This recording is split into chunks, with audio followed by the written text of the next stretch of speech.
व्यस्त है। माननीय विदेश मंत्री जी।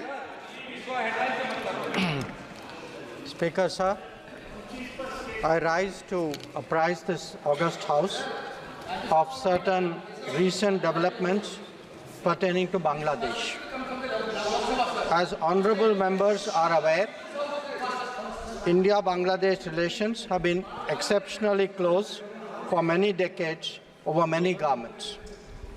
Concern about recent violence and instability there is shared across the political spectrum.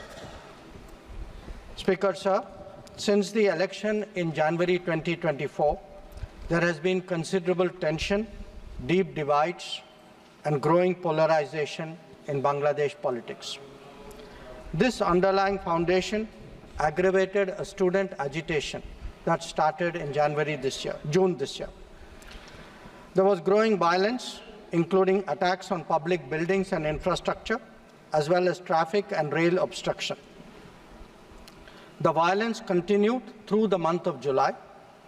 Throughout this period, we repeatedly counseled restraint and urged that the situation be diffused through dialogue.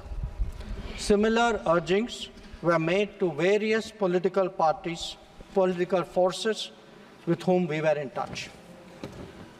Speaker, sir, despite the Supreme Court judgment on 21 July, there was no let-up in the public agitation. Various decisions and actions taken thereafter only exacerbated the situation. The agitation at this stage coalesced around a one-point agenda, that is that Prime Minister Sheikh Hasina should step down. On 4th August, events took a very serious turn. Attacks on police, including police stations, and government installations intensified even as overall levels of violence greatly escalated. Properties of individuals associated with the regime were torched across the country. What was particularly worrying was that minorities, their businesses, and temples also came under attack at multiple locations. The full extent of this is still not clear. Speaker, sir, on 5th August, demonstrators converged in Dhaka despite the curfew. Our understanding is that after a meeting with leaders of the security establishment, Prime Minister Sheikh Hasina apparently decided to resign. At very short notice, she requested approval to come for the moment to India. We simultaneously received a request for flight clearance from the Bangladesh authorities. She arrived yesterday evening in Delhi. Speaker, sir, the situation in Bangladesh is still evolving. The Army Chief, General Waqaruzzaman, addressed the nation on 5th August. He spoke about assuming responsibility and constituting an interim government. We are in close and continuous touch with the Indian community in Bangladesh through our diplomatic missions.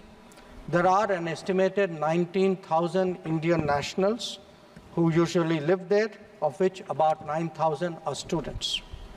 The bulk of the students, however, have already returned to India in the month of July on the advice of the High Commission.